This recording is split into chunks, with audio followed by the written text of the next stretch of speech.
அடுத்தடுத்து விடுவனான்னு தன்னோட உரிமையை விட்டு கொடுக்காம போராடுற மதிய உங்களுக்கும் பிடிக்குமா? அப்ப இந்த வீடியோவுக்கு லைக் பண்ணிட்டு வாங்க நாளைக்கான ப்ரோமோக்கான ப்ரெடிக்ஷன் என்னன்னு பார்க்கலாம். போலீஸ்காரனான சுரேஷ் கிட்டேயே அவனை பத்தியும் அவங்க அம்மா அப்பாவை பத்தியும் மதி கொடுத்த கம்ப்ளைண்ட்டை கேட்ட உடனே பலமா சிரிக்கிறாரு சுரேஷ். என்னடி என்ன திமிரு உனக்கு? ஏன் ஸ்டேஷனில் வந்து ஏன் மேலேயே கம்ப்ளைண்ட் கொடுக்குறியா?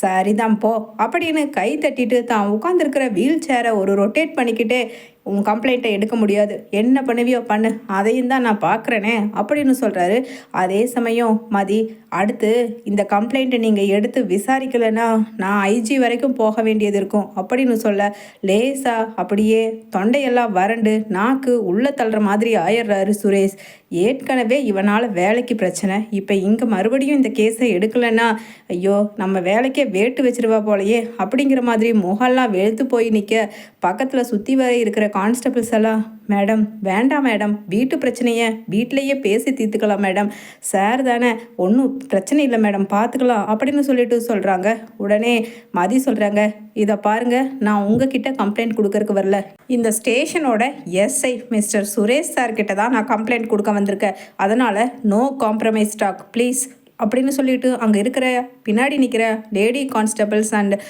ஜென் கான்ஸ்டபிள்ஸ் எல்லாத்துக்கிட்டையுமே திரும்பி கையை காமிச்சிட்டு அங்கே திரும்பவும் சுரேஷ் கிட்ட சொல்கிறாங்க, சார் இப்போ என்னோடய கம்ப்ளைண்ட்டை நீங்கள் எடுத்துக்க முடியுமா முடியாதா? எனக்கு டைம் இல்லை, நான் காலேஜுக்கு ஹாஃப் டே லீவ் போட்டுட்டு வந்திருக்கேன், டோன்ட் வேஸ்ட் மை டைம், ஏன்னா நீங்கள் சொல்கிற பதிலை பொறுத்து தான் அடுத்தது நான் என்ன ஆக்ஷன் எடுக்கணுங்கிறத முடிவு பண்ண முடியும் அப்படின்னு சொல்லிட்டு திமிராவே பேசிக்கிட்டு இருக்க மதியை பார்த்துட்டு கடுப்பாகி அப்படியே டேபிளில் ஓங்கி குத்திட்டு தான் உட்காந்துருந்த சேரை பின்னாடி தள்ளி விட்டுட்டு எழுந்திரிச்சு கோபமா, என்ன தாண்டி உனக்கு பிரச்சனை? நீ என்ன மென்டலா? நீ பிடிச்சதை தான் பிடிவாதன்னு எல்லாத்தையும் மிரட்டி நீ தான் பெரிய ராணிங்கிற மாதிரி வீட்டில் எல்லாருக்கும் பாடை எடுக்கணும், அதை எல்லாரும் கை கட்டி வாய்ப்பத்தி கேட்கணும்னு நினச்சிட்டு நடந்துக்கிட்டு இருந்தேன்னா அப்புறம் உனக்கு நான் கொடுத்துருக்கிற தண்டனை சரிதானே அப்படின்னு சொல்லிட்டு சொல்கிறாரு சுரேஷ். உடனே மதி கூலா சிரிச்சுட்டே எழுந்திரிச்சு நின்று கை கட்டி சொல்கிறாரு, சார் எதுக்கு இவ்வளவு எமோஷ்னலாக நீங்கள் டென்ஷன் ஆகுறீங்க? நான் கொடுக்க வந்தது என் ஹஸ்பண்ட் சுரேஷ் மேலே, நீங்கள் எஸ்ஐ சுரேஷா கம்ப்ளைண்ட்டை மட்டும் ரெஜிஸ்டர் பண்ணுங்க, அதுக்கப்புறம் இன்னும் நிறைய போலீஸ்காரங்க இருக்காங்க, நிறைய இன்வெஸ்டிகேஷன் ப்ரொசீஜர் இருக்குது, நடு ராத்திரியில் ஒரு பொண்ணுன்னு கூட பார்க்காம என்னை வெளியில் துரத்தி வீட்டுக்கு போடி, உங்கள் வீட்டுக்கு போடி, இது ஏன் வீடுடின்னு சொன்னதும் இல்லாமல் ஃபோன் பண்ணி டார்ச்சர் பண்ணியிருக்கான், அப்படி இருக்கும்போது கம்ப்ளைண்ட் கொடுக்காம அவன் மேலே என்ன சார் பண்ண சொல்கிறீங்க அப்படின்னு சொல்லிட்டு கூலாவே பேசுகிறாங்க. உடனே, சார் இது ஏதோ பிரச்சனை பெருசாயிடும் போல சார், பேசாமல் நான் கம்ப்ளைண்ட்டை எடுத்துக்கவா சார்? இது உங்கள் வேலையை மட்டும் பாதிச்சா பரவாயில்ல சார், எங்கள் வேலைக்கும் ஏதாவது ஒலை வச்சுட்டா அப்படின்னு சொல்லிட்டு பின்னாடி இருக்கிற கான்ஸ்டபிள்ஸும் சொல்ல, உடனே அங்கே மதிக்கிட்ட கையை பிடிச்சு தரன்னு இழுத்துட்டு வர, பாரு பக்கத்தில் என் கூட வேலை செய்கிற கான்ஸ்டபிள்ஸ் முன்னாடி எல்லாம் என்னை அசிங்கப்படுத்தணும்னு நீ இங்கே வந்திருக்க, அதனால் ஒழுங்கு மரியாதையாக உன் வீட்டுக்கு போயிரு, இனிமேல் அடுத்த ஸ்டெப் நான் எடுத்தேன்னா நீ தாங்க மாட்டேன், ஞாபகம் வச்சுக்கோ அப்படின்னு சொல்லிட்டு சுரேஷ் தனியாக மிரட்டுறாரு. உடனே அழகுமதியோ, என்ன ஸ்டெப் எடுப்பீங்க? நான் அடுத்த ஸ்டெப் எடுத்தா நீங்கள் தாங்க மாட்டீங்க, அது தெரியுமா அப்படின்னு போட்டிக்கு போட்டியாக பேச அங்கே இருக்கிற சோகத்தில் சுரேஷ் தலையை அடிச்சுக்கிறாரு. ஐயோ, உன் கழுத்தில் என்னைக்கு தாலி கட்டணும், சேச்சா அதுக்கு முன்னாடியே நீ எனக்கு 7:30 தானடி கூட்டி வச்ச, இப்போ மட்டும் நீ உன் வீட்டுக்கு திரும்பி போகலைன்னா கூடிய சீக்கிரமே விவாகரத்து நோட்டீஸ் வந்துடும், அதனால் ஒழுங்கு மரியாதையை போடி அப்படின்னு சொல்ல, ஓஹோ அப்படியா சார், சரி இப்போவே நான் போகிறேன் அப்படின்னு சொல்லிட்டு கூலாக ஹாப்பியாக ஒரு ஆட்டோவை பிடிச்சு மதி போகிறாங்க நேராக ஐஜி ஆஃபீஸ்க்கு. ஐஜி ஆஃபீஸில் போக சுரேஷ் மேலே கம்ப்ளைண்ட் கொடுக்க வந்திருக்கு சார், அவர் என்னோட கணவர் தான் என்னை நடுராத்திரியில் வீட்டை விட்டு துரத்தி விட்டார், பத்தாததுக்கு அவங்க அம்மா அப்பான்னு எல்லாருமே கொஞ்சம் கூட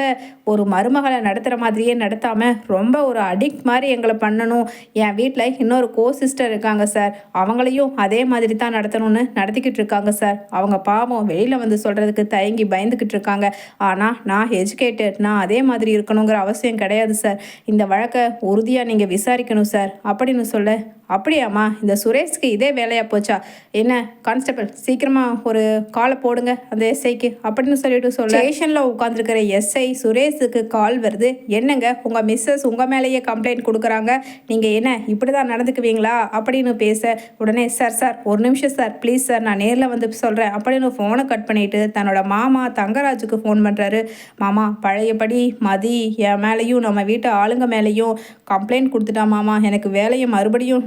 டிஸ்மிஸ் பண்ணிடுவாங்களோன்னு பயமாக இருக்கு மாமா அப்படின்னு சொல்லிட்டு அங்கே ஃபோன் பண்ணி பேச தங்கராஜ் சொல்கிறாரு, நீ பயந்துக்காதடா சுரேஷ், இப்போவே நான் ஃபோன் பண்ணி ஐஜிக்கு என்ன போய் சேரணுமோ பார்த்துக்கிறேன், நீ போ ஐஜி ஆஃபீஸ்க்கு போ, உன் பக்கமாக தான் சாதகமாக தான் பேசுவார் ஐஜி அப்படின்னு சொல்லிட்டு தங்கராஜ் மதியோட அப்பா ராமமூர்த்திக்கும் அவங்க அம்மா கிட்டையும் ஃபோன் பண்ணி பேசுகிறாரு. என்னையா உன் புள்ள அடங்கவே மாட்டாளா, என்ன ஐயோ பாவன்னு சொல்லி பாவப்பட்ட குடும்பம் மாதிரி இருக்கன்னு உன்னோட ஆப்ரேஷனுக்கு பணமும் கொடுத்து உன்னோட ஒரு பாரத்தை உன் மூத்த பிள்ளைய எப்படியாவது குறைச்சி உன்னோட பாரத்தை குறைச்சி சுரேஷுக்கு கட்டி வச்சா அவள் அங்கே போய் என் மாமனார் மாமியார் மச்சினம்மா கண்ணில் விரல விட்டு ஆட்டணும்னு காங்கணம் கட்டிக்கிட்டு இருக்கா, நீயும் உன் பொண்டாட்டியும் பார்த்துட்டு வேடிக்கை பார்த்துக்கிட்டு இருக்கீங்களா ராமமூர்த்தி அப்படின்னு திட்ட. சார் அவன் போலீஸ் ஸ்டேஷன் போனதெல்லாம் எங்களுக்கு தெரியாது சார், நாங்கள் வேண்டான்னு தான் சொன்னோம் சார் அப்படின்னு ராமமூர்த்தியும் சொல்ல, ஒழுங்கு மரியாதையா அவளை வாபஸ் வாங்க சொல்லு, ஐஜி கிட்ட கொடுத்த கேஸை, அதுவும் தான் தான் தப்பு பண்ணிட்டேன், ஈகோ பிரச்சனைனால என் புருஷன் எந்த தப்புமே பண்ணாதவர் மேலே கம்ப்ளைண்ட் கொடுத்துட்டேன்னு சொல்லி ஒழுங்கு மரியாதையா வெளிப்படையா எல்லார் முன்னாடியும் பகிரங்கமாக சுரேஷ் கிட்ட மன்னிப்பு கேட்க சொல்லு, இல்லைன்னா உன் பிள்ளையோட வாழ்க்கையில் அதுக்கப்புறம் நினச்சே பார்க்க முடியாது, விவாகரத்து ஆகிடும் அப்படின்னு சொல்லிட்டு மிரட்டி விடுறாரு. அதே சமயம் நேராக சம்பவத்தை தெரிஞ்சுட்ட ராமமூர்த்தியும் அவரோட மனைவியும் ஐஜி ஆஃபீஸ்க்கு வர்றாங்க. வந்தவங்க, ஏய் இந்த பக்கம் வாடி ஒரு நிமிஷம் அப்படின்னு அங்கே மதியோட அம்மா கூப்பிட்டு பேசுகிறாங்க. உனக்கு என்னடி பைத்தியம் பிடிச்சிடுச்சா, உன் வாழ்க்கையில் நீயே மண்ணள்ளி கொட்டிக்குவ போல, புகந்த வீடுனா அப்படி இப்படி இருக்கத்தான் செய்யும், நீ தான் வளைஞ்சு கொடுத்து வாழணும், எல்லாருமே இப்படி ஸ்டெடியாக இருந்தா எப்படி உலகத்தில் யாருமே வாழ்ந்திருக்க முடியாது. நானும் ஒரு கட்டத்தில் புதுசாக உங்கள் வீட்டுக்கு மருமகளாக வந்தப்ப அப்படித்தான் நடந்துச்சு, அதுக்கப்புறம் தான் உங்கள் அப்பாவை மாற்றி குடும்பத்தை மாற்றி இந்த அளவுக்கு உங்களெல்லாம் படிக்க வச்சு வளர்த்து ஆளாக்கி இருக்கேன். அதனால் எடுத்த உடனே நேர கோடாக போட்டு அதுலேயே தான் நான் நடப்பேன்னு சொன்னேன்னா நீ தாண்டி காணாமல் போயிடுவேன் அப்படின்னு வழக்கம் போல் எல்லா அம்மாங்களை மாதிரி அட்வைஸ் பண்ண. உடனே ராமமூர்த்தியும், அம்மா உனக்கு விவாகரத்தானா, நீ வீட்டுக்கு வந்துட்டேனா உன் வாழ்க்கை கேள்விக்குறியானா, உனக்கு கீழே தங்கச்சி ஒருத்தி இருக்காமா, அவளோட வாழ்க்கையை பார்த்து நாங்கள் கரை சேர்த்த வேண்டாமாம்மா மதி, கொஞ்சமாக யோசிச்சுக்கம்மா, நமக்காகவாவது நீ இதில் வாபஸ் வாங்கித்தாமா ஆகணும், மாப்பிள்ளை இங்கே ஸ்டேஷன்லேருந்து இங்கே வர்றதுக்குள்ளே நீயே தயவு செஞ்சு மன்னிப்பு கேட்டுட்டு வாமா வீட்டுக்கு போகலாம் அப்படின்னு சொல்ல, அதே போல் அங்கே போலீஸ் ஸ்டேஷன்லேருந்து காரை எடுத்துகிட்டு ஜீப்பை எடுத்துகிட்டு வர்றாரு சுரேஷ். இங்கே ஐஜி ஆஃபீஸ்க்கு வர்ற வழியில் குழப்பத்திலேயே இருக்க தங்கராஜ் ஃபோன் பண்ணுறாரு. மாப்பிள்ளை எங்கே ஸ்விட்சை ஆஃப் பண்ணணுமோ அங்கே ஆஃப் பண்ணியிருக்கேன், நீ பயப்படாமல் போ, அவள் உன்கிட்ட மன்னிப்பு கேட்பா அப்படின்னு சொல்லிட்டு சொல்கிறாரு. அவளாம் மாமா நிச்சயமா அவள் அந்த மாதிரியெல்லாம் மன்னிப்பு கேட்க மாட்டாமாம்மா, அவர் சரியான திமிர் பிடிச்சவாமா, அவளை பற்றி உங்களுக்கு தெரியல மாமா, இன்றைக்கும் நான் வழக்கம் போல் அந்த சஸ்பென்ஷன் ஆர்டரை வாங்கிட்டு தான் வீட்டுக்கு வருவேன்னு நினைக்கிறேன் அப்படின்னு சோகமாக பேச தங்கராஜ், சரி நானே வரேன், நீ ஃபோனை வச்சுட்டு வா ஐஜி ஆஃபீஸில் பார்த்துக்கலாம் அப்படின்னு தங்கராஜும் ஃபோனை வச்சிடுறாரு. அதே சமயம் ஐஜி ஆஃபீஸ்க்கு எல்லாருமே வர அங்கே எப்படியாவது கேஸை வாபஸ் வாங்கிடுவான்னு தைரியமாக நிற்கிற தங்கராஜ் கிட்ட